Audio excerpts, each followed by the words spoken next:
లోక్సభలో ప్రధానమంత్రి నరేంద్ర మోదీ మాట్లాడుతున్నారు. లైవ్ లో చూద్దాం. नो नो नो मैंने एक मिनट प्लीज नो ये तरीका ठीक नहीं है प्लीज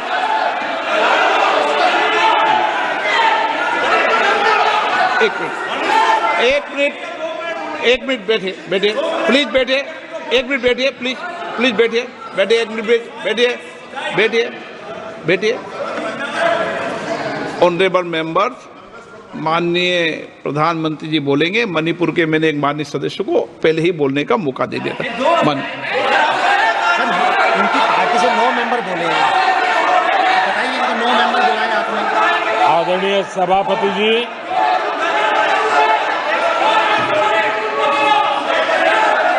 मैं राष्ट्रपति जी के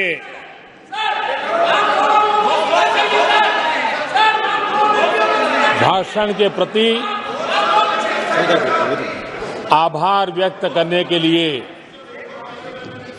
उपस्थित हुआ हूं. आदरणीय सभापति जी, हमारे आदरणीय राष्ट्रपति जी ने विकसित भारत के संकल्प को अपने प्रवचन में विस्तार दिया है. आदरणीय राष्ट्रपति महोदया ने अहम विषय उठाए हैं. आदरणीय राष्ट्रपति जी ने हम सबका और देश का मार्गदर्शन किया है. इसके लिए मैं राष्ट्रपति जी का हृदय से आभार व्यक्त करता हूं. आदरणीय सभापति जी, कल और आज कई माननीय सदस्यों ने राष्ट्रपति जी के अभिभाषण पर अपने विचार व्यक्त किए हैं. मैं विशेष करके जो पहली बार सांसद बनकर के हमारे बीच आए हैं और उनमें से कुछ आदरणीय साथियों ने अपने जो विचार व्यक्त किए, संसद के सभी नियमों का पालन करते हुए किए. उनका व्यवहार ऐसा था जैसे एक अनुभवी सांसद का होता है और इसलिए प्रथम बार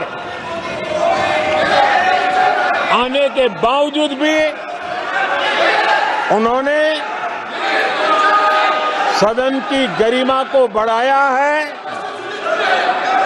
और उन्होंने अपने विचारों से इस डिबेट को और अधिक मूल्यवान बनाया है. आदरणीय सभापति जी,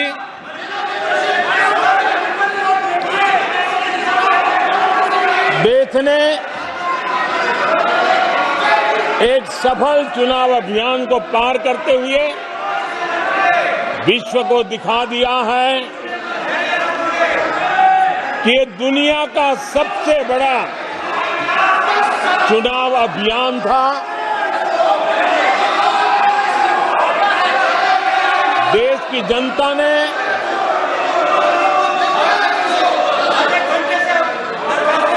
दुनिया के सबसे बड़े चुनाव अभियान में जनता ने हमें चुना है और आदरणीय सभापति जी, मैं कुछ लोगों की पीड़ा समझ सकता हूं कि लगातार झूठ चलाने के बावजूद भी उनका घोर पराजय हुआ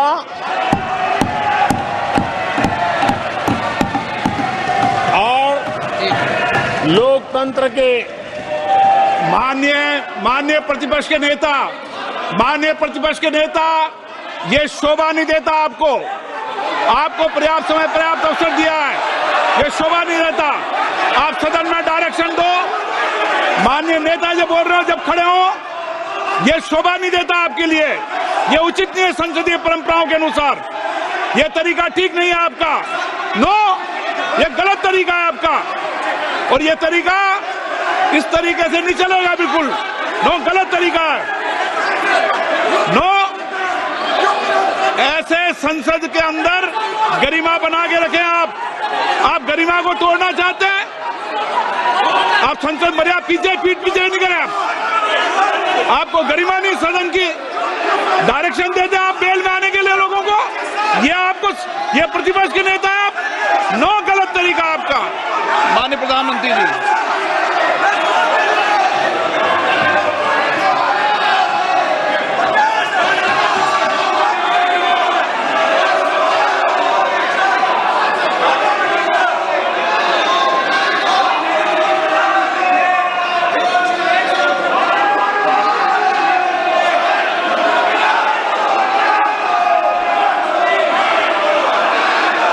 सभापति जी,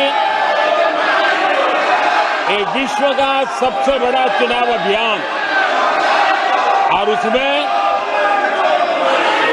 भारत की जनता ने हमें तीसरी बार देश की सेवा करने का मौका दिया है।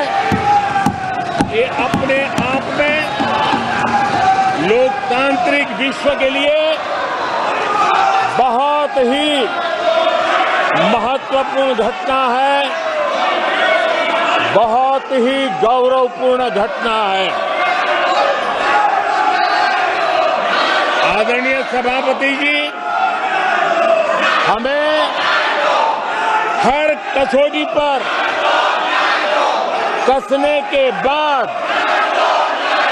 देश की जनता ने ये जनादेश दिया है।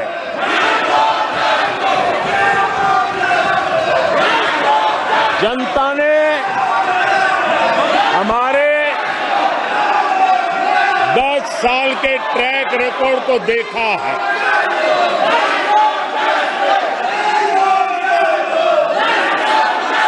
जनता ने देखा है कि गरीबों के कल्याण के लिए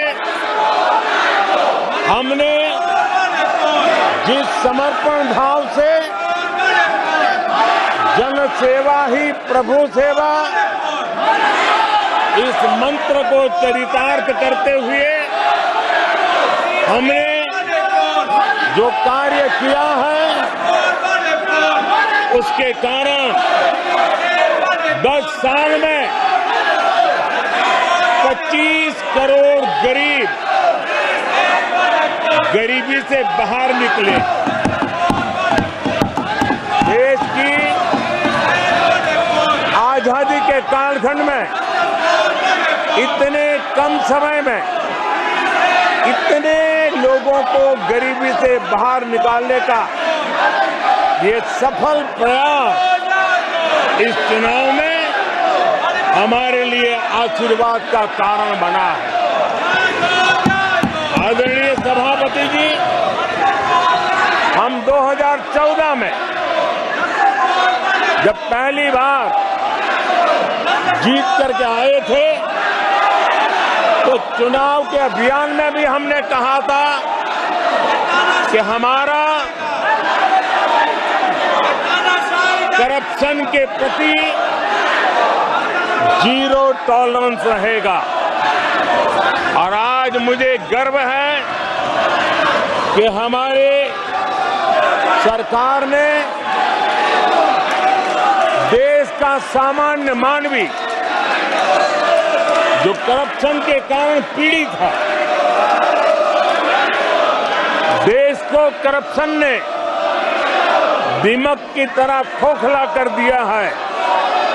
ऐसे में भ्रष्टाचार के प्रति हमारी जो जीरो टॉलरेंस नीति है, आज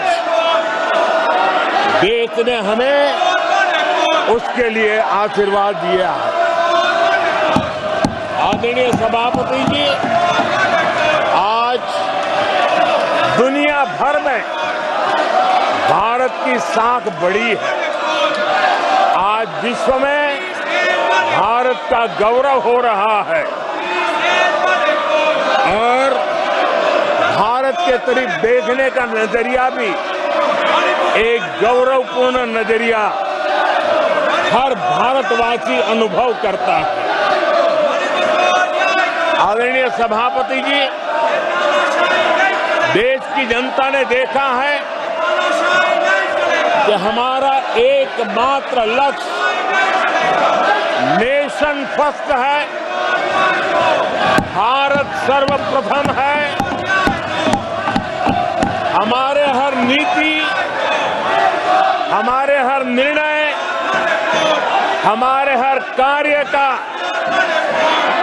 एक ही तराजू रहा है कि भारत प्रथम, और की इस प्रथम की भावना के साथ देश में जो आवश्यक रिफॉर्म थे, उस रिफॉर्म को भी हमने लगातार जारी रखा है। 10 वर्ष में हमारी सरकार सबका साथ, सबका विकास, इस मंत्र को लेकर के लगातार देश के सभी लोगों का कल्याण करने का प्रयास करती रही है। आदरणीय सभापति जी, हम उस सिद्धांतों को समर्पित है जिसमें भारत के संविधान के स्पिरिट के अनुसार सर्वपंथ संभाव, उस विचार को सर्वोपरि रखते हुए हमने देश की सेवा करने का प्रयास किया। आदरणीय सभापति जी, इस देश ने लंबे अरसे तक तुष्टीकरण की राजनीति भी देखी। इस देश ने लंबे अरसे तक तुष्टीकरण का, गवर्नेंस का मॉडल भी देखा। देश ने पहली बार सेक्युलरिज्म का एक पूरा हमने जो प्रयास किया, और वो हमने तुष्टीकरण नहीं, संतुष्टीकरण और संतुष्टीकरण के विचार को लेकर के हम चले हैं। और जब हम संतुष्टीकरण की बात करते हैं तो इसका मतलब है कि हर योजना का सैचुरेशन, गवर्नेंस की आखिरी व्यक्ति तक पहुंचने की हमारी जो संकल्पना है, इसको परिपूर्ण करना। और जब हम सैचुरेशन के सिद्धांत को लेकर चलते हैं, तब सैचुरेशन सच्चे अर्थ में सामाजिक न्याय होता है। सैचुरेशन सच्चे अर्थ में सेक्युलरिज्म होता है, और उसी को देश की जनता ने हमें तीसरी बार बिठा करके मोहर लगा दी है। आदरणीय सभापति जी, अपीजमेंट ने इस देश को तबाह करके रखा है, और इसलिए हमने justice to all, appeasement to none, इस सिद्धांत को लेकर के हम चले हैं। आदरणीय सभापति जी, 10 साल के हमारे कार्य को देखने परखने के बाद भारत की जनता ने हमारा समर्थन किया है। आदरणीय सभापति जी, हमें फिर एक बार 140 करोड़ देशवासियों की सेवा करने का मौका मिला है। आदरणीय सभापति जी, इस चुनाव ने इस बात को सिद्ध किया है कि भारत की जनता कितनी परिपक्व है, भारत की जनता कितने विवेकपूर्ण रूप से और कितने उच्च आदर्शों को लेकर के अपने विवेक का सद्बुद्धि से उपयोग करती है, और उसी का नतीजा है कि आज तीसरी बार हम आपके सामने, देश की जनता के सामने नम्रता पूर्वक सेवा करने के लिए उपस्थित हुए हैं। आदरणीय सभापति जी, देश की जनता ने हमारी नीतियों को देखा है, हमारी नीयत, हमारी निष्ठा, उस पर देश की जनता ने भरोसा किया है। आदरणीय सभापति जी, इस चुनाव में हम जनता के बीच एक बड़े संकल्प के साथ देश की जनता के पास आशीर्वाद मांगने के लिए गए थे, और हमने आशीर्वाद मांगा था विकसित भारत के हमारे संकल्प के लिए। हमने विकसित भारत के निर्माण के लिए एक प्रतिबद्धता के साथ, एक शुभ निष्ठा के साथ जन सामान्य का कल्याण करने के इरादे से हम गए थे। जनता ने विकसित भारत के संकल्प को चार चांद लगा करके हमें फिर से एक बार विजयी बना करके देश की जनता की सेवा करने का मौका दिया है। आदरणीय सभापति जी, जब देश विकसित होता है तब कोटि कोटि जनों के सपने पूरे होते हैं। देश जब विकसित होता है तब कोटि कोटि जनों के संकल्प सिद्ध होते हैं। आदरणीय सभापति जी, जब देश विकसित होता है तब आने वाली पीढ़ियों के लिए भी एक मजबूत नींव उनके सपनों को पूरा करने के लिए तैयार हो जाती है। आदरणीय सभापति जी, विकसित भारत का सीधा सीधा लाभ हमारे देश के नागरिकों की गरिमा, हमारे देश के नागरिकों के क्वालिटी ऑफ लाइफ का सुधार, ये स्वाभाविक हमें विकसित भारत होने से देश के कोटि कोटि जनों के भाग्य में आता है। आजादी के बाद मेरा देश का सामान्य नागरिक इन चीजों के लिए तरसता रहा है।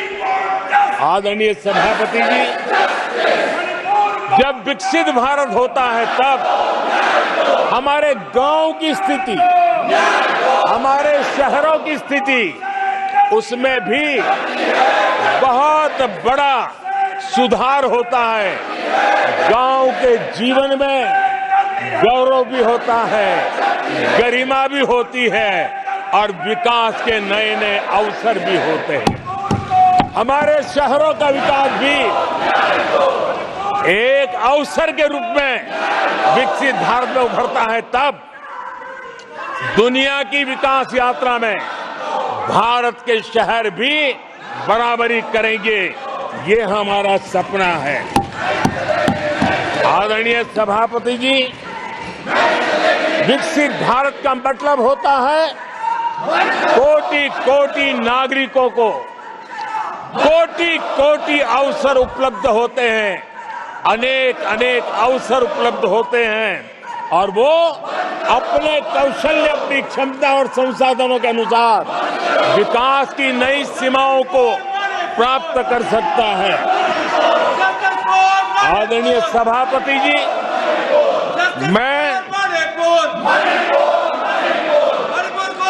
आदरणीय सभापति जी,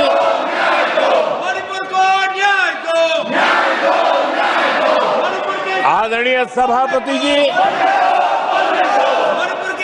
मैं आज आपके माध्यम से देशवासियों को विश्वास दिलाता हूं, मैं देशवासियों को विश्वास दिलाता हूं कि विकसित भारत के जिस संकल्प को लेकर के हम चले हैं, उस संकल्प की पूर्ति के लिए हम भरसक प्रयास करेंगे, पूरी निष्ठा से करेंगे, पूरी ईमानदारी से करेंगे और हमारा समय का पल पल और हमारे शरीर का कण कण हम देशवासियों को विकसित भारत के सपने को पूरा करने के लगाएंगे। हमने देश की जनता को कहा था 24/7 फॉर 2047। आज मैं इस सदन में ही दोहराता हूं कि हम उस काम को अवश्य पूरा करेंगे। आदरणीय सभापति जी, 2014 के उन दिनों को याद कीजिए, उन 2014 के उन दिनों को याद करेंगे तो हमारे ध्यान में आएगा कि हमारे देश के लोगों ने उनका आत्मविश्वास खो चुका था, देश निराशा की गर्त में डूब चुका था। ऐसे समय 2014 के पहले देश ने जो सबसे बड़ा नुकसान भुगता था, जो सबसे बड़ी अमानत खोई थी, वो था देशवासियों का आत्मविश्वास। और जब विश्वास और आत्मविश्वास खो जाता है, तब उस व्यक्ति को, उस समाज को, देश को खड़ा होना मुश्किल हो जाता है। और उस समय सामान्य मानवी के मुंह से यही निकलता था कि वो इस देश का कुछ हो नहीं सकता। उस समय हर जगह पे ये 7 शब्द सुनाई देते थे, इस देश का कुछ नहीं हो सकता। यही शब्द 2014 के पहले सुनाई देते थे। भारतीयों की हताशा के इन 7 शब्द एक प्रकार से पहचान बन गए थे। उस समय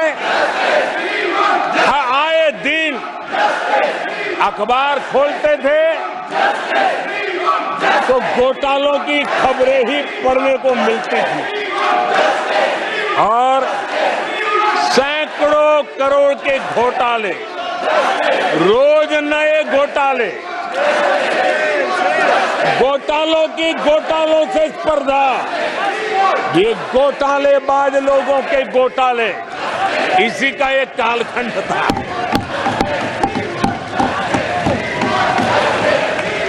और बेशर्मी के साथ सार्वजनिक रूप से स्वीकार भी कर लिया जाता था कि दिल्ली से 1 रुपया निकलता है तो 15 पैसा पहुंचता है। 1 रुपये में 85 पैसे का घोटाला। इस घोटालों की दुनिया ने देश को निराशा की गर्त में डुबो दिया था। पॉलिसी पैरालिसिस था, फ्रेजाइल 5 में पहुंच चुके थे। भाई भतीजावाद इतना फैला हुआ था कि जिसके लिए सामान्य नौजवान तो आशा छोड़ चुका था, कि अगर कोई सिफारिश करने वाला नहीं है तो जिंदगी अटक जाएगी। ये स्थिति पैदा हुई थी। गरीब को घर लेना हो, हजारों रुपए की रिश्वत देनी पड़ती थी। आदरणीय सभापति जी, अरे गैस के कनेक्शन के लिए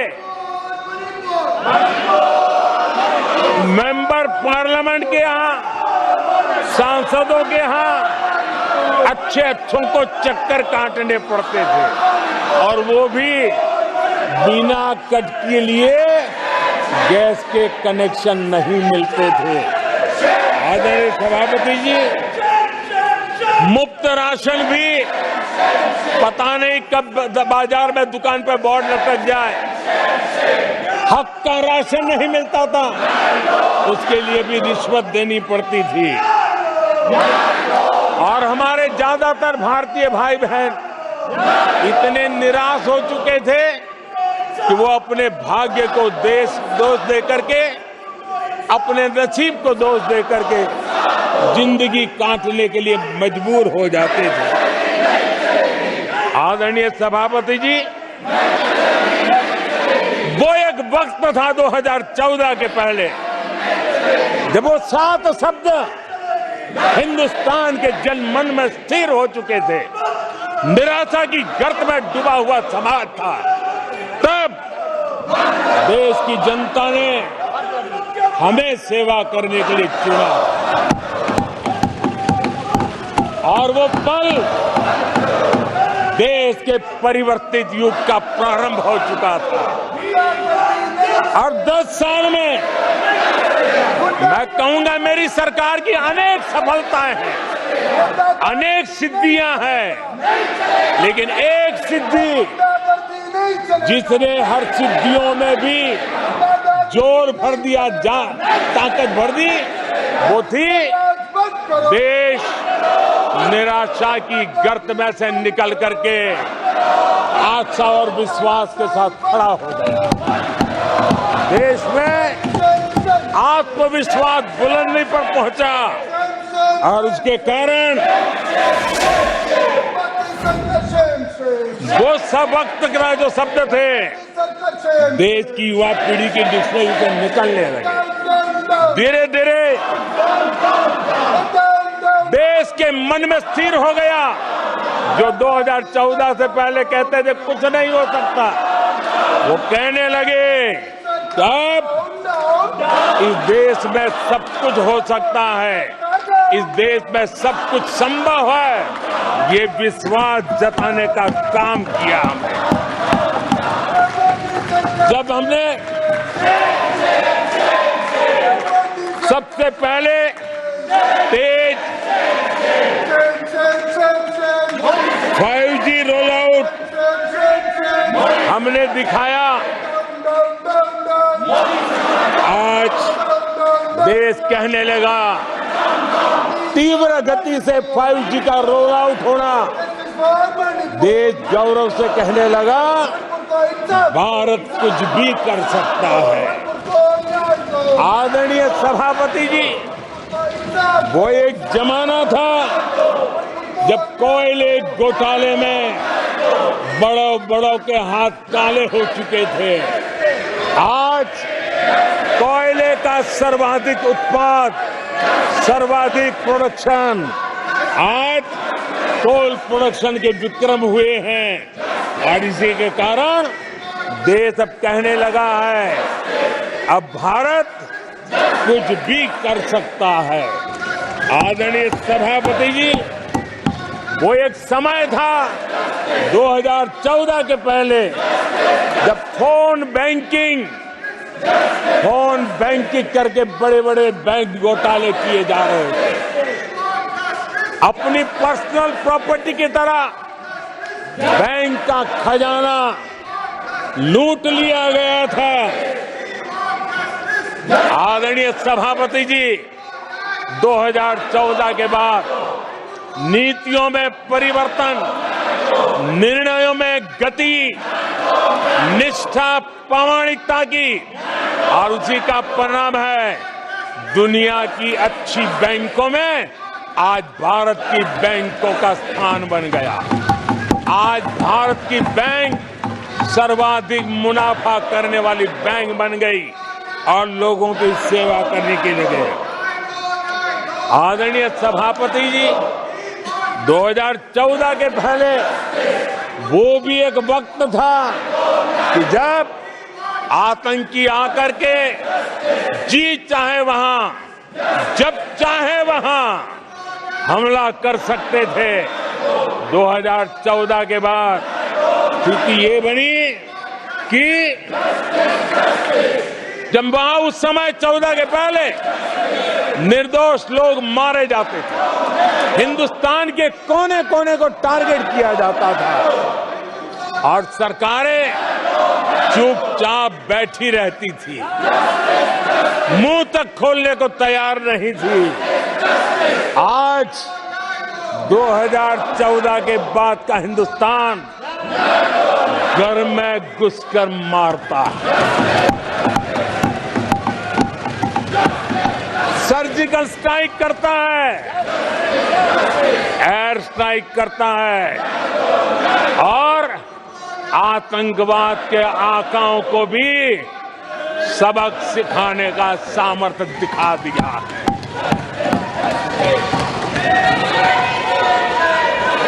आज आदरणीय सभापति जी, देश का एक एक नागरिक जानता है कि अपनी सुरक्षा के लिए भारत कुछ भी कर सकता है।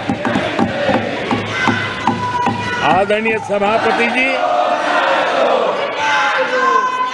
आर्टिकल 370 इसकी पूजा करने के वाले लोगों ने, वोट बैंक की राजनीति का हथियार बनाने वालों ने 370 को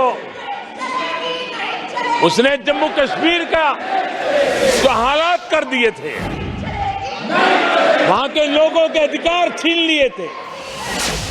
भारत का संविधान जम्मू की कश्मीर की सीमा में प्रवेश नहीं कर सकता था और यहां संविधान सर पे रख करके नाचने वाले लोग संविधान को जम्मू कश्मीर में लागू करने का हौसला नहीं रखते, बाबा साहब अम्बेडकर का अपमान किया करते। और 370 का वो जमाना था, सेनाओं पर पत्थर चलते थे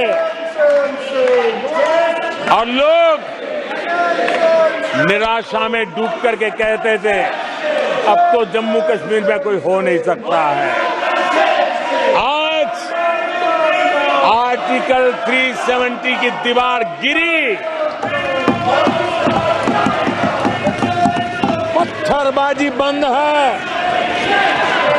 लोकतंत्र मजबूत है और लोग बढ़ चढ़ करके भारत के संविधान में भरोसा करते हुए, भारत के तिरंगे झंडे पर भरोसा करते हुए, भारत के लोकतंत्र में भरोसा करते हुए बढ़ चढ़ करके मतदान करने के लिए आगे आ रहे हैं। ये साफ साफ दिखाई देता है। आदरणीय सभापति जी, 140 करोड़ देशवासियों में ये विश्वास पैदा होना,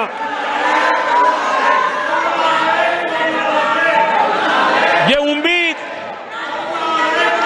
और जब विश्वास जगता है तो विकास का वो ड्राइविंग फोर्स बन जाता है। इस विश्वास ने विकास का ड्राइविंग फोर्स का काम किया है। आदरणीय सभापति जी, ये विश्वास विकसित भारत संकल्प से सिद्धि का विश्वास है। आदरणीय सभापति जी, जब आजादी का जंग चल रहा था और जो भाव देश में था, जो जोश था, उत्साह था, उमंग था, जो विश्वास था कि आजादी लेके रहेंगे, आज देश के कोटि कोटि जनों में वो विश्वास पैदा हुआ है, जिस विश्वास के कारण आज विकसित भारत होना एक प्रकार से उसकी मजबूत नींव इस चुनाव में शिलान्यास हो चुका है। जो ललक आजादी के आंदोलन में थी, वही ललक विकसित भारत के इस सपने को साकार करने में है। आदरणीय सभापति जी, आज भारत के लक्ष्य बहुत विराट है और आज भारत को एक ऐसी स्थिति पे 10 साल में पहुंचा है कि हमें खुद से ही स्पर्धा करनी है, हमें ही अपने पुराने रिकॉर्ड तोड़ने हैं और नेक्स्ट लेवल पर हमें हमारी विकास की यात्रा को ले जाना है। 10 वर्षों में भारत विकास की जिस ऊंचाई पर पहुंचा है, वो हमारी प्रतिस्पर्धा का एक मार्ग बन चुका है, एक बेंचमार्क बन चुका है। पिछले 10 साल में हमने जो स्पीड पकड़ी है, अब हमारा मुकाबला उसी स्पीड को और ज्यादा स्पीड में ले जाने का है और मेरा विश्वास है देश की इच्छा को हम उसी गति से पूरा करेंगे। आदरणीय सभापति जी, हम हर सफलता को, हर सेक्टर को नेक्स्ट लेवल तक ले जाएंगे। आदरणीय सभापति जी, 10 सालों में भारत की इकोनॉमी को 10 साल के अल्पकाल में हम 10 नंबर से इकोनॉमी को 5 नंबर पे ले गए हैं। अब हम नेक्स्ट लेवल पर जाने के लिए जिस गति से निकले हैं, अब हम देश की इकोनॉमी को नंबर 3 पर ले जाएंगे। आदरणीय सभापति जी, 10 सालों में हमने भारत को मोबाइल फोन का बड़ा मैन्युफैक्चरर बना दिया, भारत को मोबाइल फोन का बड़ा एक्सपोर्टर बना दिया। अब यही काम इस हमारे टेन्योर में सेमीकंडक्टर और अन्य सेक्टर्स में हम करने जा रहे हैं। दुनिया के महत्वपूर्ण कामों में जो चिप्स काम में आएगी, वो चिप्स मेरे भारत की मिट्टी में तैयार हुई होगी, मेरे भारत के नौजवानों की बुद्धि का परिणाम होगा, मेरे भारत के नौजवानों के परिश्रम का परिणाम होगा। ये विश्वास हमारे भीतर है। आदरणीय सभापति जी, हम आधुनिक भारत की तरफ भी जाएंगे, हम विकास की नई ऊंचाइयों को, लेकिन हमारी जड़ें जमीन से जुड़ी रहेगी, हमारे पैर देश के जन सामान्य की जिंदगी से जुड़े रहेंगे और हम 4 करोड़ गरीबों के घर बना चुके हैं। आने वाले इस टेन्योर में तेज गति से 3 करोड़ और घर बना करके इस देश में किसी को भी घर के बिना रहना ना पड़े, ये हम देखेंगे। आदरणीय सभापति जी, 10 साल में विमेन सेल्फ हेल्प ग्रुप में हमने देश की कोटि कोटि बहनों को एंटरप्रेन्योर के क्षेत्र में एक बहुत सफलतापूर्वक हमने आगे बढ़े हैं। अब हमने उसको नेक्स्ट लेवल पे ले जाने वाले हैं। अब हमारे विमेन सेल्फ हेल्प ग्रुप में जो बहनें काम कर रही हैं, उनकी आर्थिक गतिविधि इतनी बढ़ाना चाहते हैं, उसका इतना विस्तार करना चाहते हैं कि हम बहुत कम समय में 3 करोड़ ऐसी बहनों को लखपति दीदी बनाने का संकल्प लेकर के चलने वाले हैं। आदरणीय सभापति जी, मैंने पहले भी कहा है, आज मैं फिर से दोहराऊं, हमारी तीसरी टर्म में इसका मतलब है हम 3 गुना स्पीड से काम करेंगे। हमारी तीसरी टर्म का मतलब है हम 3 गुना शक्ति लगाएंगे। हमारी तीसरी टर्म का मतलब है हम देशवासियों को 3 गुना परिणाम ला करके देंगे।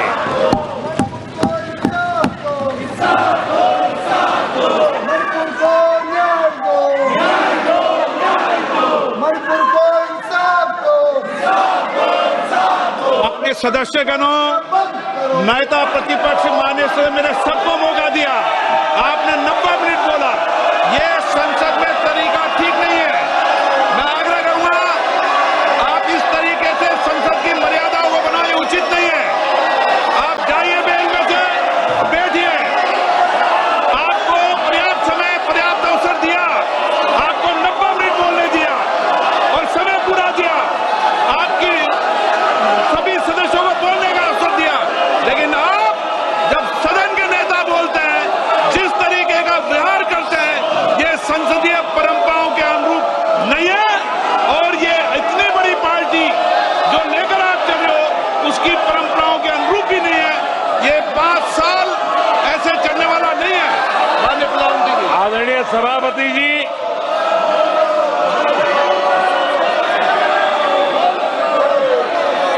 आदरणीय सभापति जी, एनडीए का तीसरी बार सरकार में आना एक ऐतिहासिक घटना है।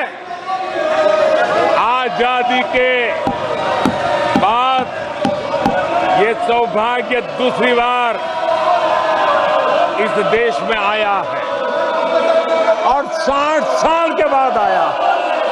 इसका मतलब ये सिद्धि पाना कितना कठोर परिश्रम के बाद होता है, कितना अभूतपूर्व विश्वास संपादन होने के बाद होता है।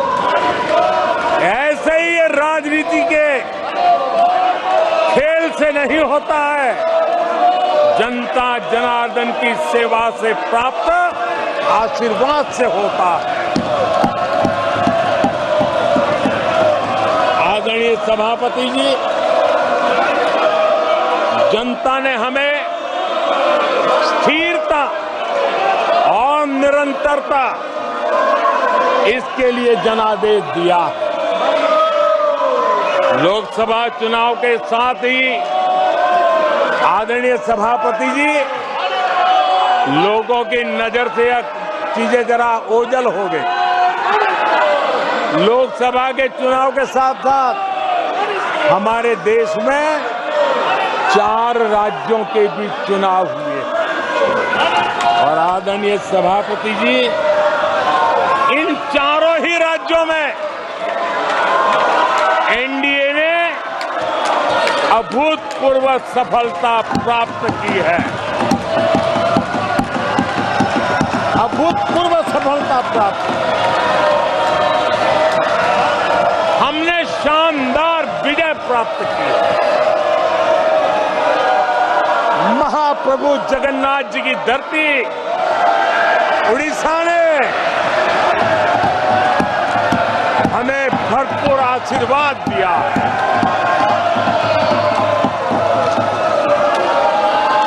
आदरणीय सभापति जी, आंध्र प्रदेश एनडीए ने क्लीन स्वीप किया है। सूक्ष्मदर्शक यंत्र में भी ये नजर नहीं आते हैं। आदरणीय सभापति जी, अरुणाचल प्रदेश हम फिर एक बार सरकार बनाई है। सिक्किम में एनडीए ने फिर एक बार सरकार बनाई है। अभी 6 महीने पहले ही आदरणीय सभापति जी, आपका होम स्टेट राजस्थान, मध्य प्रदेश और छत्तीसगढ़ में हमने प्रचंड विजय पाया है।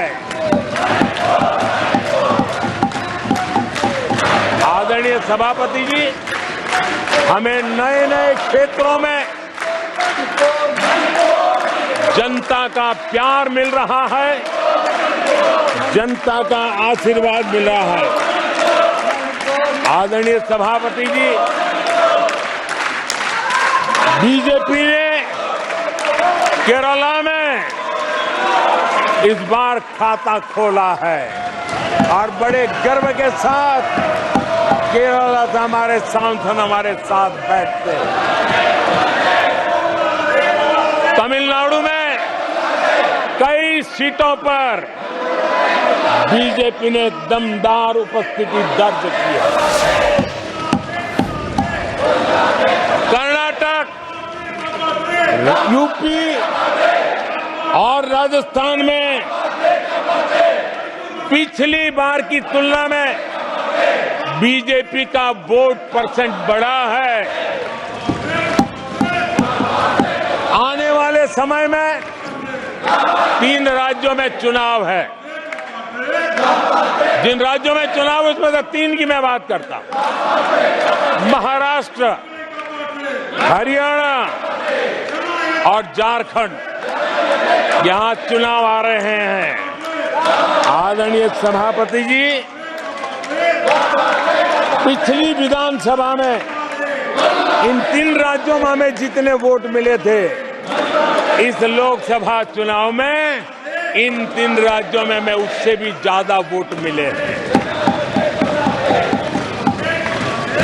आदरणीय सभापति जी, पंजाब में भी हमारा भूतपूर्व प्रदर्शन रहा है और हमें बढ़त मिली है। जनता जनार्दन का भरपूर आशीर्वाद हमारे साथ है।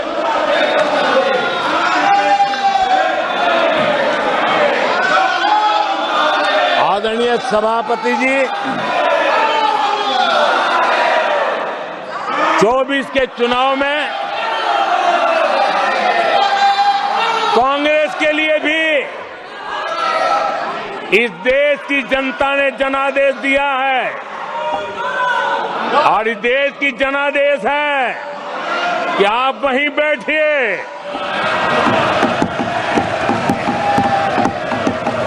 विपक्ष में ही बैठो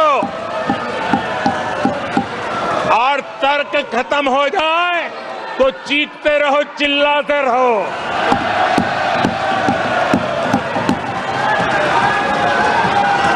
आदरणीय सभापति जी, कांग्रेस के इतिहास का ये पहला मौका है जब लगातार 3 बार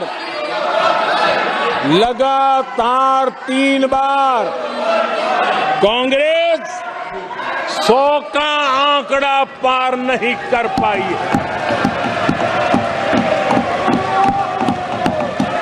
कांग्रेस के इतिहास में ये तीसरी सबसे बड़ी हार है, तीसरा सबसे खराब प्रदर्शन है। अच्छा होता कांग्रेस अपनी हार स्वीकार करती, जनता जनार्दन के आदेश को सर आंखों पर चढ़ाती, आत्ममंथन करती, लेकिन ये तो कुछ शीर्षासन करने में लगे हुए हैं।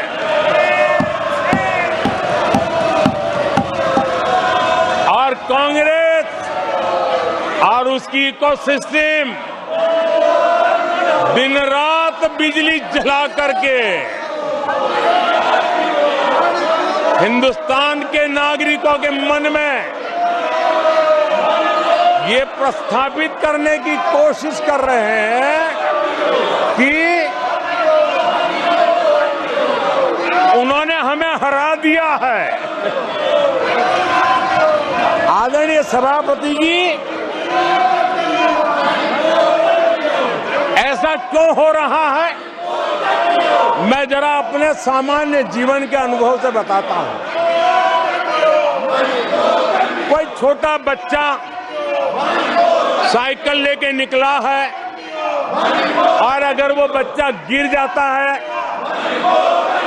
साइकिल से लुढ़क जाता है, रोने लगता है, तो कोई बड़ा व्यक्ति आकर के उसके पास पहुंच जाता है और उसको कहता है, देखो चींटी मर गई, देखो चिड़िया उड़ गई, अरे देखो तुम तो बहुत बढ़िया साइकिल चलाते हो, अरे तुम तो गिरे नहीं हो।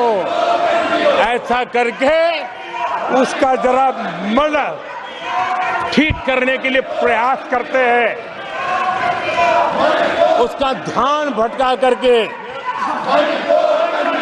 उस बच्चे का मन बहला देते हैं। तो आजकल बच्चे का मन बहलाने का काम चल रहा है।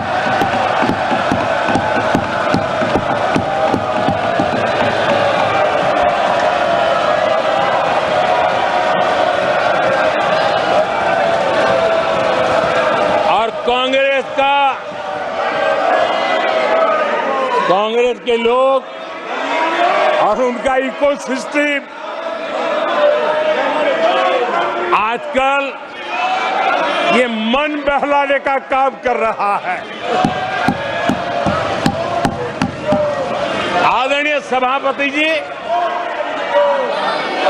1984 उस चुनाव को याद कीजिए। उसके बाद इस देश में 10 लोकसभा के चुनाव हुए, 10 लोकसभा के चुनाव हुए। 84 के बाद 10-10 लोकसभा के चुनाव होने के बावजूद भी कांग्रेस 250 के आंकड़े को छू नहीं पाई है।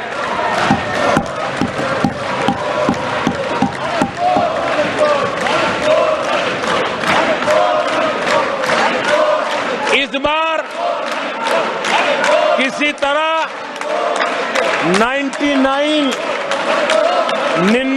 के चक्कर में फंसे गए हैं।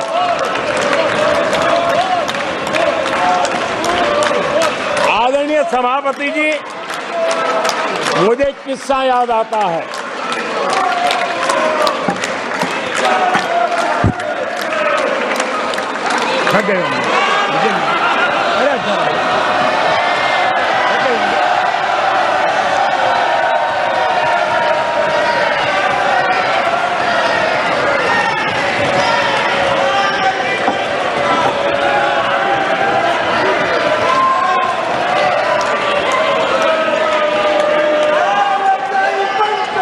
आदरणीय सभापति जी,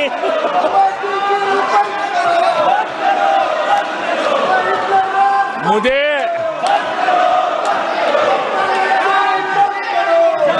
एक किस्सा याद आता है।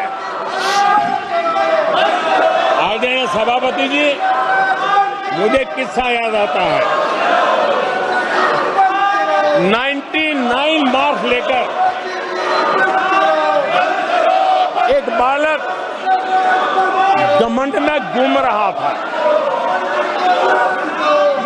और देश सबको दिखाता था, देखो कितने ज्यादा मार्क्स आए हैं। तो लोग भी जब 99 सुनते थे तो शाबाशी देते थे, बहुत उसको हौसला बुलंद करते थे। तो फिर उनके टीचर आए कि भैया किस बात की मिठाई बांट रहे हो, ये 100 में से 99 नहीं लाया, ये तो 543 में से लाया है।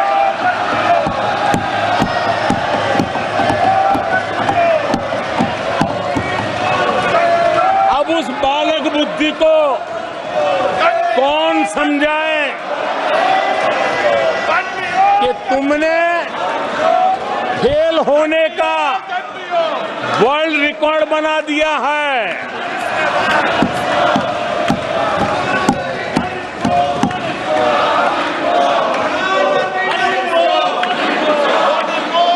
कांग्रेस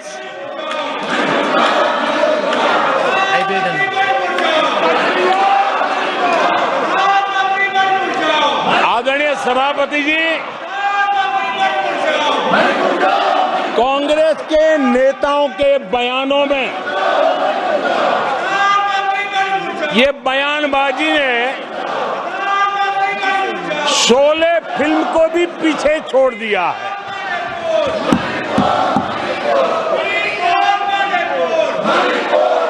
आप सबको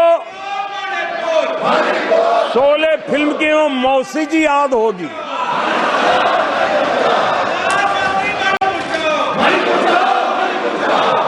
तीसरी बार तो हारे हैं, पर मौसी ये बात तो सही है, तीसरी बारी तो हारे हैं, पर मौसी मोरल विक्ट्री तो है ना। आदरणीय सभापति जी, 13 राज्यों में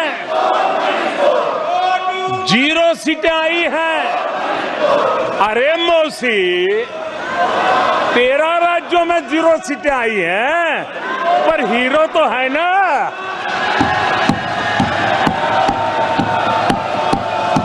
आदरणीय सभापति जी, अरे पार्टी की लुटिया तो दुबई है। अरे मौसी, पार्टी अभी भी सांसें तो ले रही है।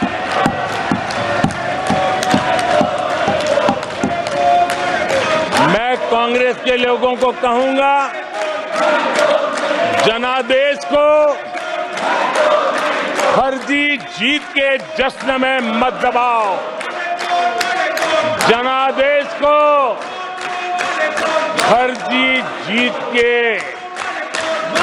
नशे में मत दबाओ, जश्न में मत दबाओ। ईमानदारी से देशवासियों के जनादेश को जरा समझने की कोशिश करो, उसे स्वीकार करो।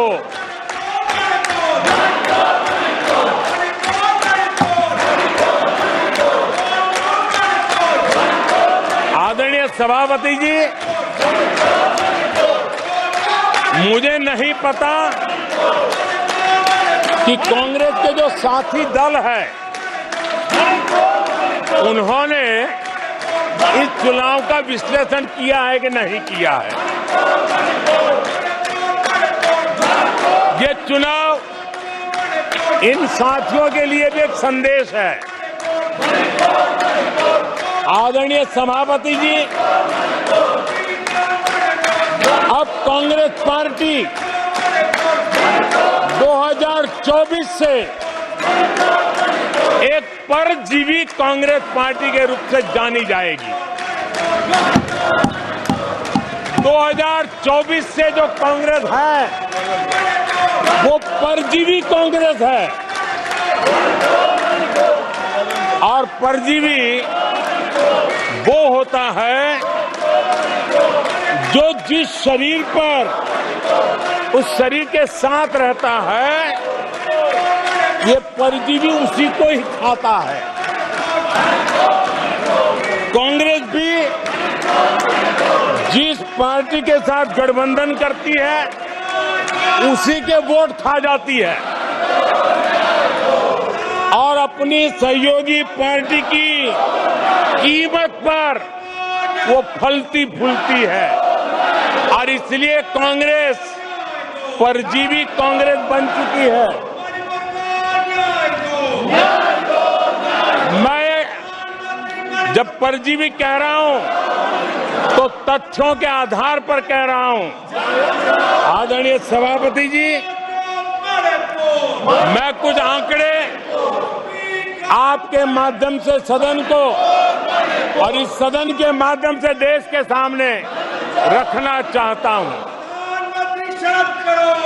जहां जहां भाजपा और कांग्रेस का सीधा मुकाबला था या जहां कांग्रेस मेजर पार्टी थी और साथी के पास 1-2-3 सीटें थी, वहां कांग्रेस का स्ट्राइक रेट सिर्फ और सिर्फ 26% है, 26% है। लेकिन जहां किसी का पल्लू पकड़ करके चलते थे, जहां वो जूनियर पार्टनर थे, किसी दल ने उनको कुछ दे दिया मौका, ऐसे राज्यों में कांग्रेस जहां जूनियर पार्टनर थी, उनका स्ट्राइक रेट 50% है और कांग्रेस की 99 सीटों में से ज्यादातर सीटें उनके सहयोगियों ने उनको जिताया है। और इसलिए मैं कहता हूं ये परजीवी कांग्रेस है। 16 राज्यों में जहां कांग्रेस अकेले लड़ी, वहां उसका वोट शेयर इस चुनाव में गिर चुका है। आदरणीय सभापति जी, गुजरात, छत्तीसगढ़ और मध्य प्रदेश, इन 3 राज्यों में जहां कांग्रेस अपने दम पर लड़ी और 64 में से 64 में से सिर्फ 2 सीट जीत पाई है, 64 में से 2। इसका साफ मतलब है कि इस चुनाव में कांग्रेस पूरी तरह परजीवी बन चुकी और अपने सहयोगी दलों के कंधे पर उन्होंने चढ़ करके ये सीटों का आंकड़ा बढ़ाया है। अगर कांग्रेस ने अपने सहयोगियों के जो वोट खाए हैं, वो अगर न खाए होते तो लोकसभा में उनके लिए इतनी सीटें जीत पाना भी बहुत मुश्किल था।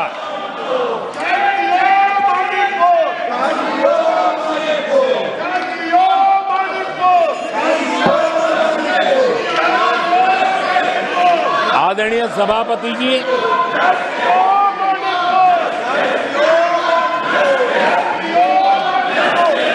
ऐसे समय एक अवसर आया, देश ने विकास के रास्ते को चुना है, देश ने विकसित भारत के सपने को साकार करने का मन बना लिया है। तब भारत को एकजुट होकर समृद्धि का नया सफर तय करना है। ऐसे समय ये देश का दुर्भाग्य है कि हिंदुस्तान में 6 दशक तक राज करने वाली कांग्रेस पार्टी अराजकता फैलाने में जुटी हुई है। ये दक्षिण में जाकर उत्तर के लोगों के खिलाफ बोलते हैं, ये उत्तर में जाकर के पश्चिम के खिलाफ जहर उगलते हैं, पश्चिम के लोगों के खिलाफ बोलते हैं, महापुरुषों के खिलाफ बोलते हैं। इन्होंने भाषा के आधार पर बांटने की हर कोशिश की है। जिन नेताओं ने देश के हिस्से को भारत से अलग करने की वकालत की थी, उनको संसद की टिकट देने तक का दुर्भाग्य हमें देखना पड़ा, जो कांग्रेस पार्टी ने पाप किया। कांग्रेस पार्टी खुलेआम एक जाति को दूसरी जाति के खिलाफ लड़ाने के लिए रोज नई नए नैरेटिव कर रही है, नए तय अफवाहें फैला रही है। आदरणीय सभापति जी, देश के एक हिस्से के लोगों को हीन बताने की प्रवृत्ति का भी कांग्रेस के लोग बढ़ावा दे रहे हैं। आदरणीय सभापति जी, कांग्रेस देश में आर्थिक अराजकता फैलाने की दिशा में भी सोची समझी चाल चल रही है।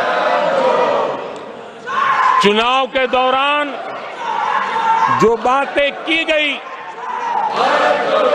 राज्यों में, उनके राज्यों में जिस प्रकार से आर्थिक कदम ये उठा रहे हैं, ये वो रास्ता आर्थिक अराजकता की तरफ देश को घसीटने वाला है। उनके राज्य देश पर आर्थिक बोझ बन जाए, ये खेल जानबूझ करके खेला जा रहा है। मंचों से साफ साफ घोषणा की गई, अगर इनके मन का परिणाम नहीं आया, 4 जून को देश में आग लगा दी जाएगी, लोग इकट्ठे होंगे, अराजकता फैलाएंगे। ये अधिकृत रूप से आह्वान किए गए, ये अराजकता फैलाना इनका मकसद है। भारत की लोकतांत्रिक प्रक्रिया को सवालों के घेरे में लाकर अराजकता फैलाने का प्रयास किया गया है। सीएए को लेकर जो अराजकता फैलाई गई, देश के लोगों में गुमराह करने का जो खेल खेला गया, पूरी इकोसिस्टम इस बात को बल देती रही ताकि उनके राजनीतिक मकसद पूरे हो। आदरणीय सभापति जी, देश को दंगों में झोंकने के भी कुत्सित प्रयास पूरे देश ने देखे हैं। आदरणीय सभापति जी,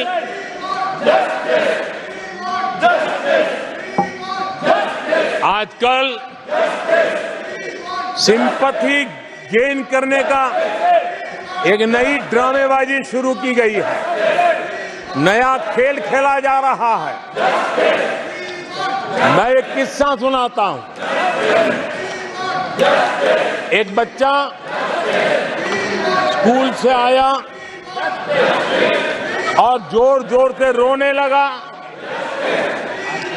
और उसकी मां भी डर गई, क्या हो गया, बहुत रोने लगा और फिर कहने लगा, मां मुझे आज स्कूल में मारा गया, आज स्कूल में मुझे उसने मारा, आज स्कूल में मुझे इसने मारा, और जोरों जोरों से रोने लगा। मां परेशान हो गई। उसने उसे पूछा कि बेटा बात क्या थी, लेकिन वो बता नहीं रहा था, बस रो रहा था, मुझे मारा मुझे मारा।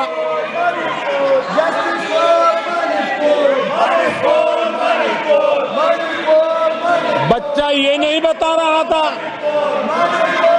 कि आज स्कूल में उस बच्चे ने किसी बच्चे को मां की गाली दी थी। उसने ये नहीं बताया किसी बच्चे की किताबें उसने फाड़ दी थी। उसने ये नहीं बताया कि उसने टीचर को चोर कहा था। उसने ये नहीं बताया कि किसी का टिफिन चुरा करके खा गया था।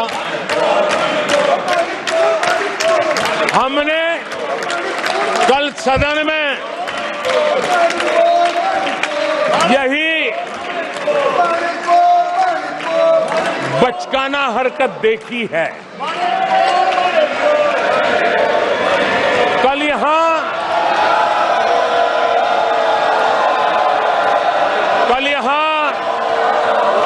बालक बुद्धि का विलाप चल रहा था।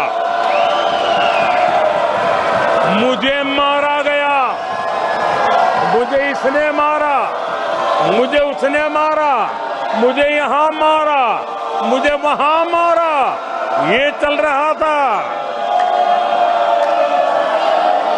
आदरणीय सभापति जी,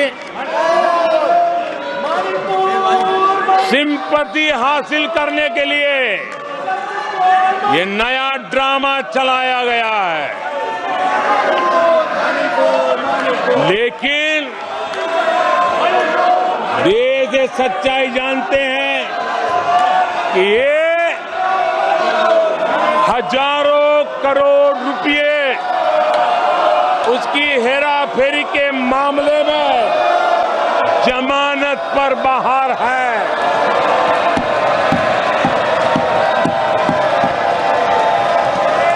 ये ओबीसी वर्ग के लोगों को चोर बताने के मामले में सजा पा चुके हैं।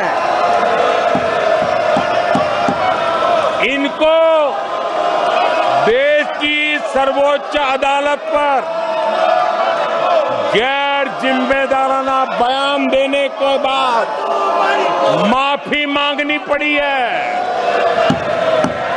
इन पर महान स्वातंत्र सेनानी वीर सावरकर जैसे महान व्यक्तित्व का अपमान करने का मुकदमा है। इन पर देश की सबसे बड़ी पार्टी के अध्यक्ष को हत्यारा कहने का मुकदमा चल रहा है। इन पर अनेक नेताओं, अधिकारियों, संस्थानों पर झूठ बोलने के गंभीर आरोप हैं और वो केस चल रहे हैं। आदरणीय सभापति जी, बालक बुद्धि में ना बोलने का ठिकाना होता है और न ही बालक बुद्धि में व्यवहार का कोई ठिकाना होता है। और जब ये बालक बुद्धि पूरी तरह सवार हो जाती है तो सदन में भी किसी के गले पड़ जाते हैं।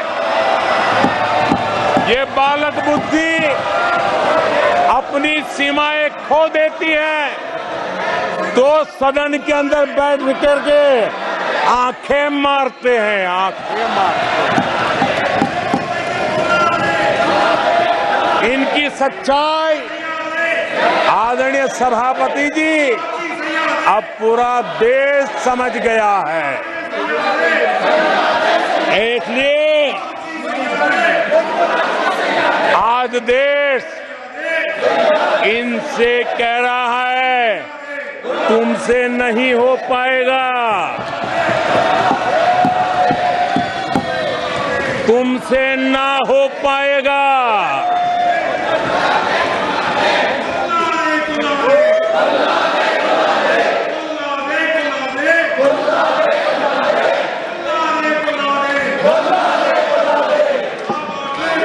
बैठिए माननीय सदस्य प्लीज। ये तरीका आदरणीय अध्यक्ष जी, तुलसीदास जी कह गए हैं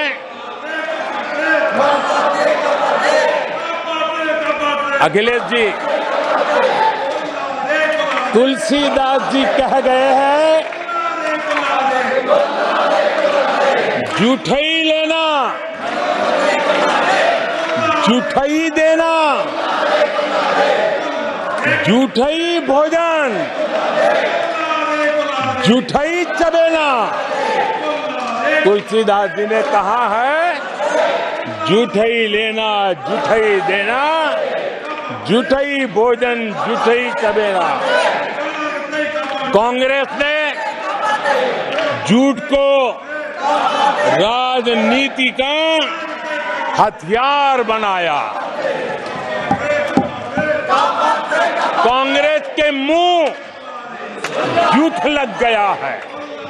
जैसे वो आदमखोर एनिमल होता है ना, जिसको लहू मुंह पे लग जाता है, वैसे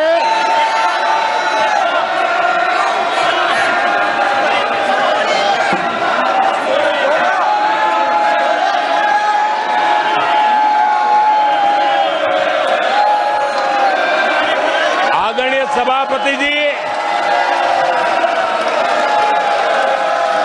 कांग्रेस के मुंह झूठ का खून लग गया है। देश ने कल 1 जुलाई को खटाखट दिवस भी मनाया है।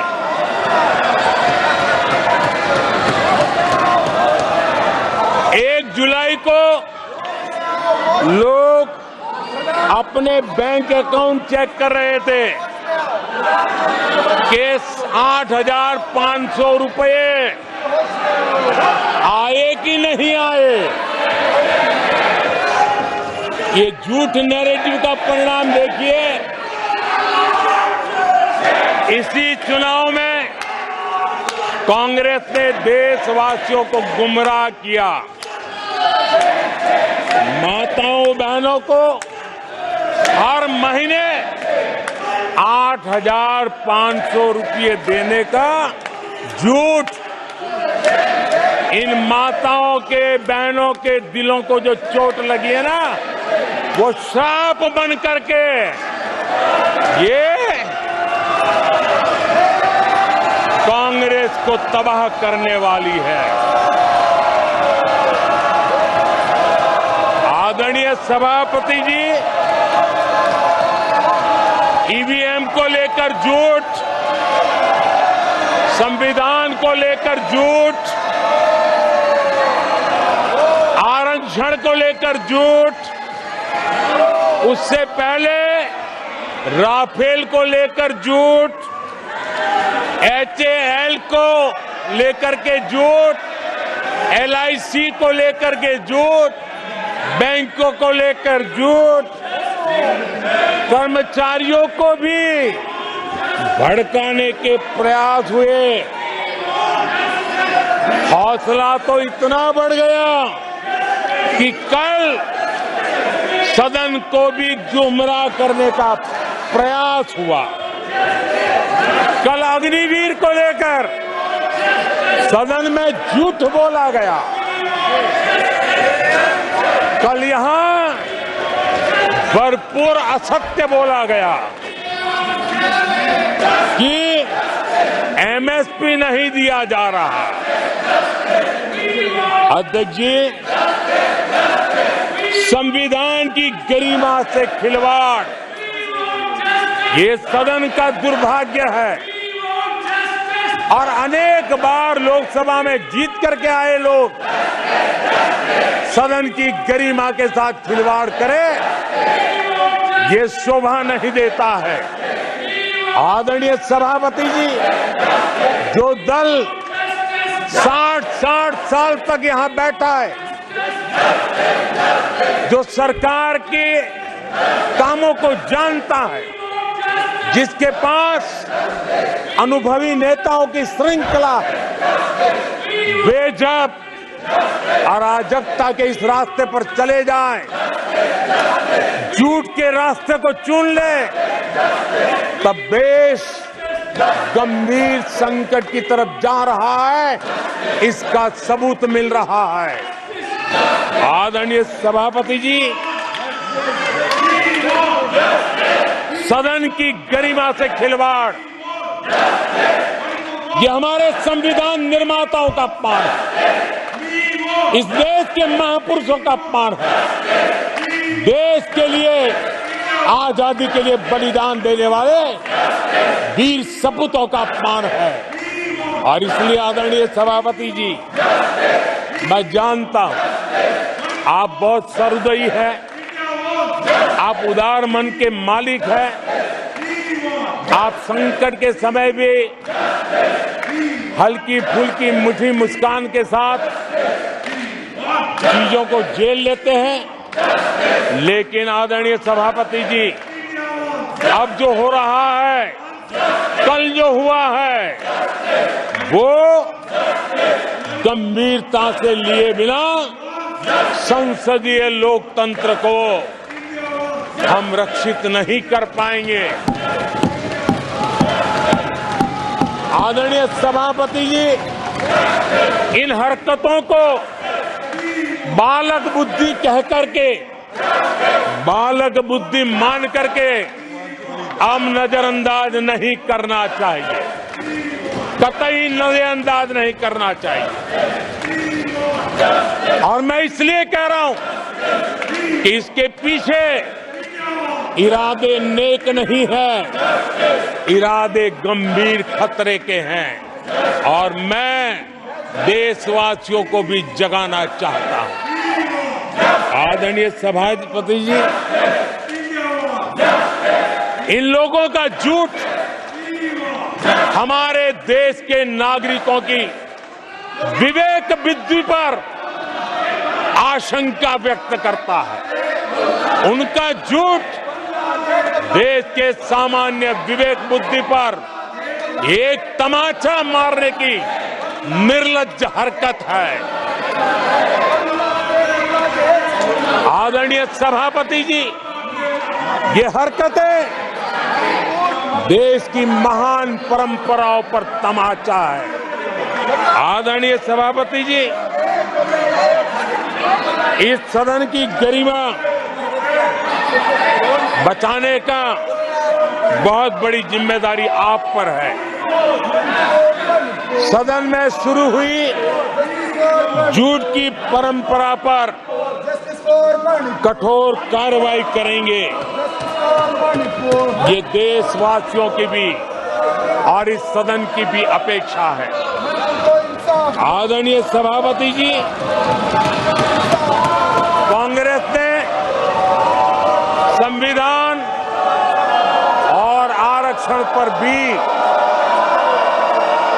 हमेशा झूठ बोला है। आज मैं 140 करोड़ देशवासियों के सामने सच्चाई रखना चाहता हूं, बड़ी नम्रता पूर्वक रखना चाहता हूं। देशवासियों ने भी इस सत्य को जानना बहुत जरूरी है। आदरणीय सभापति जी, आपातकाल इमरजेंसी का 50वां वर्ष है। इमरजेंसी सिर पर सिर्फ सत्ता के लोभ के खातिर, तानाशाही मानसिकता के कारण देश पर थोपा गया तानाशाही शासन था। और कांग्रेस क्रूरता की सभी हदें पार कर चुकी है। उसने अपने ही देशवासियों पर क्रूरता का पंजा फैलाया था और देश के ताने बाने को छिन्न विच्छिन्न करने का पाप किया था। आदरणीय सभापति जी, सरकारों को गिराना मीडिया को दबाना, हर कारनामे संविधान की भावना के खिलाफ, संविधान की धाराओं के खिलाफ, संविधान के एक एक शब्द के खिलाफ थे। ये वो लोग हैं जिन्होंने प्रारंभ से देश के दलितों के साथ, देश के पिछड़ों के साथ घोर अन्याय किया है।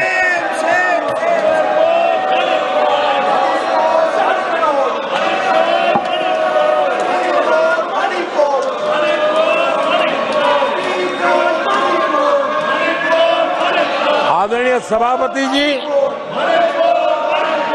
और इसी कारण से बाबा साहब आम्बेडकर ने कांग्रेस की दलित विरोधी, पिछड़े विरोधी मानसिकता के कारण नेहरू जी की कैबिनेट से इस्तीफा दिया था। उन्होंने पर्दाफाश किया था कि कैसे नेहरू जी ने दलितों, पिछड़ों के साथ अन्याय किया, और बाबा साहब आम्बेडकर ने कैबिनेट से इस्तीफा देते समय जो कारण बताए थे, वो कारण इनके चरित्र को दर्शाते हैं। बाबा साहब आम्बेडकर जी ने कहा था, मैं सरकार द्वारा अनुसूचित जातियों की उपेक्षा पर अपने अंदर उत्पन्न आक्रोश को रोक नहीं सका। ये बाबा साहब आम्बेडकर के शब्द है। अनुसूचित जातियों की उपेक्षा, इसने बाबा साहब आम्बेडकर को आक्रोशित कर दिया। बाबा साहब के सीधे हमले के बाद नेहरू जी ने बाबा साहब आम्बेडकर का राजनीतिक जीवन खत्म करने के लिए पूरी ताकत लगा दी। आदरणीय सभापति जी, पहले षड्यंत्र पूर्वक बाबा साहब आम्बेडकर को चुनाव में हरवाया गया। आदरणीय सभापति जी, हराया इतना ही नहीं, उन्होंने बाबा साहब आम्बेडकर के इस पराजय की, उसका जश्न मनाया, खुशी मनाई, और खुशी उन्होंने व्यक्त की। आदरणीय सभापति जी, एक पत्र में ये लिखित है इस खुशी का। आदरणीय सभापति जी, बाबा साहब की तरह ही दलित नेता बाबू जगजीवन राम जी को भी उनका हक नहीं दिया गया। इमरजेंसी के बाद जगजीवन राम जी का पीएम बनने की संभावना थी। इंदिरा गांधी जी ने पक्का किया कि जगजीवन राम जी किसी भी हालत में पीएम न बने, और एक किताब में लिखा गया है कि किसी भी कीमत पर जगजीवन राम प्रधानमंत्री नहीं बनने चाहिए।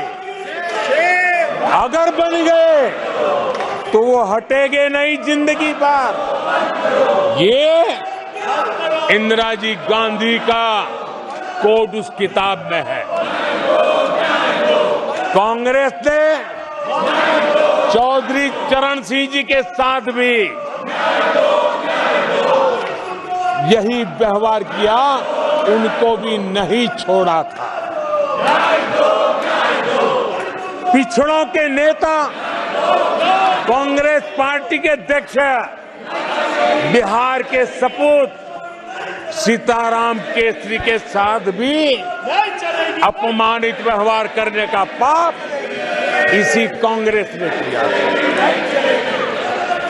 आदरणीय सभापति जी, कांग्रेस पार्टी प्रारंभ से ही आरक्षण की घोर विरोधी रही है। नेहरू जी ने तो मुख्यमंत्रियों को चिट्ठी लिख करके साफ साफ शब्दों में आरक्षण का विरोध किया था। कांग्रेस के एक प्रधानमंत्री श्रीमती इंदिरा गांधी जी ने मंडल कमीशन का रिपोर्ट ठंडे बक्से में सालों तक दबाए रखा था। आदरणीय सभापति जी, कांग्रेस पार्टी के तीसरे प्रधानमंत्री श्रीमान राजीव गांधी, और जब विपक्ष में थे उनका सबसे लंबा भाषण आरक्षण के खिलाफ था। वो आज भी संसद के रिकॉर्ड में उपलब्ध है। और इसलिए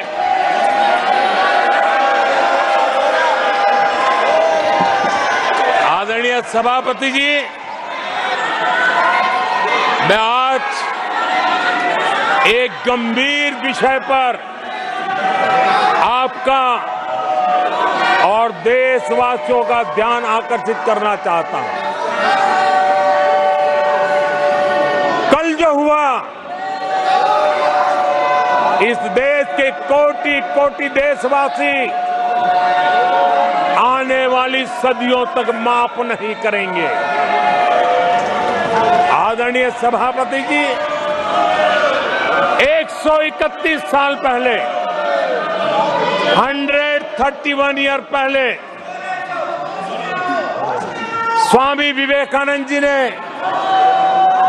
शिकागो में कहा था, मुझे गर्व है कि मैं उस धर्म से आता हूं जिसने पूरी दुनिया को सहिष्णुता और वैश्विक स्वीकृति सिखाई है। 131 साल पहले हिंदू धर्म के लिए विवेकानंद जी ने अमेरिका के शिकागो में दुनिया के दिग्गजों के सामने कहा था। आदरणीय सभापति जी, हिंदू सहनशील है, हिंदू अपनत्व को लेकर के जीने वाला समूह है। इसी कारण भारत का लोकतंत्र, भारत की इतनी विविधताएं, उसका वैविध्य की विराटता आज उसी के कारण पनपी है और पनप रही है।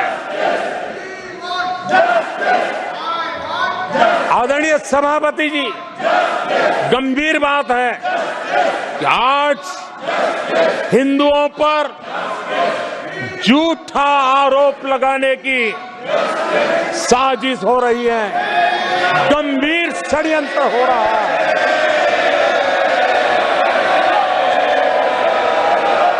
आदरणीय सभापति जी,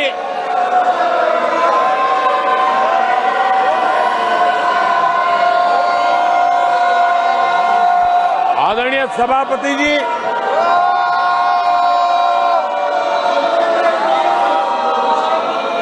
ये कहा गया हिंदू हिंसक होते हैं।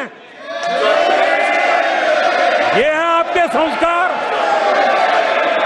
ये है आपका चरित्र, ये है आपकी सोच, ये है आपकी नफरत इस देश के हिंदुओं के साथ।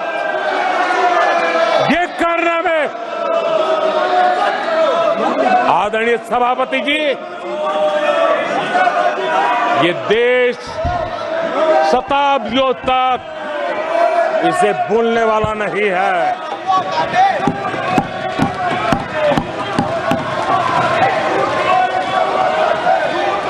कुछ दिन पहले हिंदुओं में जो शक्ति की कल्पना है उसके विनाश की घोषणा की गई थी। आप किस शक्ति की विनाश की बात करते हैं? ये देश सदियों से शक्ति का उपासक है। ये मेरा बंगाल मां दुर्गा की पूजा करता है, शक्ति की उपासना करता है। ये बंगाल मां काली की उपासना करता है, समर्पित भाव से करता है। आप उस शक्ति के विनाश की बातें करते हो। ये वो लोग हैं जिन्होंने हिंदू आतंकवाद ये शब्द गढ़ने की कोशिश की थी।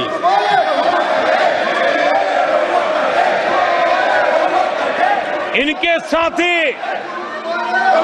हिंदू धर्म को उसकी तुलना डेंगू, मलेरिया ऐसे शब्दों से करें और ये लोग तालियां बजाएं, ये देश कभी माफ नहीं करेगा। आदरणीय सभापति जी, एक सोची समझी रणनीति के तहत इनका पूरा इकोसिस्टम, हिंदू परंपरा, हिंदू समाज, इस देश की संस्कृति, देश की विरासत, इसको नीचा दिखाना, उसे गाली देना, उसे अपमानित करना, हिंदुओं का मजाक उड़ाना, इसे फैशन बना दिया है और उसको संरक्षण देने का काम अपने राजनीतिक स्वार्थ के लिए ऐसे तत्व कर रहे हैं। आदरणीय सभापति जी,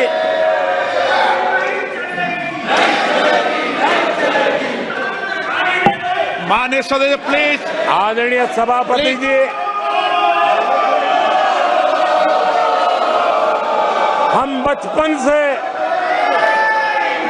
सीखते हुए आए हैं, गांव का हो, शहर का हो, गरीब हो, अमीर हो,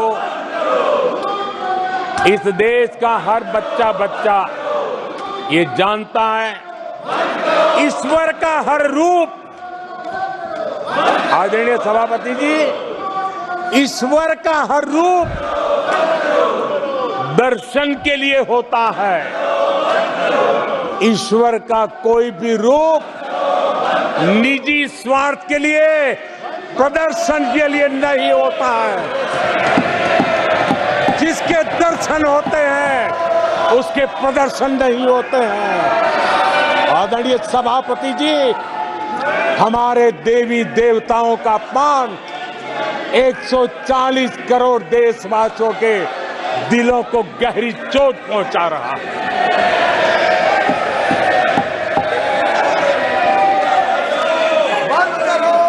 निजी राजनीतिक स्वार्थ के लिए ईश्वर के रूपों का इस प्रकार से खेल,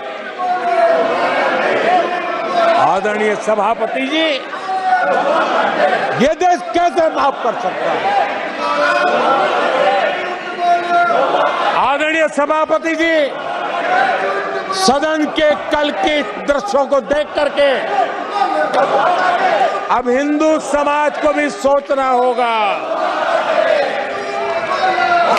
क्या ये अपमानजनक बयान संयोग है या कोई प्रयोग की तैयारी है? ये हिंदू समाज को सोचना पड़ेगा। आदरणीय सभापति जी, हमारी सेनाएं देश का अभिमान है। सारे देश को उनके साहस और हमारी सेना की वीरता पर गर्व है। और आज सारा देश देख रहा है हमारी सेनाएं हमारा डिफेंस सेक्टर आजादी के बाद इतने सालों में जितना नहीं हुआ, इतने रिफॉर्म हो रहे हैं। हमारी सेना को आधुनिक बनाया जा रहा है। हर चुनौती को हमारी सेना मुंह तोड़ जवाब दे सके, इसलिए युद्ध के सामर्थ्य वाली सेना बनाने के लिए हम भरपूर प्रयास कर रहे हैं, रिफॉर्म कर रहे हैं, कदम उठा रहे हैं, देश की सुरक्षा का मकसद लेकर के। बीते कुछ सालों में बहुत सारी चीजें बदली है। सीडीएस का पद बनने के बाद इंटीग्रेशन और सशक्त हुआ है। आदरणीय सभापति जी, हमारी सशस्त्र सेनाओं के बीच उनके सहयोग से जो लंबे समय से युद्ध शास्त्र के निष्णातों का मत था कि भारत में थिएटर कमांड जरूरी है, आज मैं संतोष के साथ कह सकता हूं कि सीडीएस व्यवस्था बनने के बाद देश में सुरक्षा के लिए जरूरी थिएटर कमांड की दिशा में प्रगति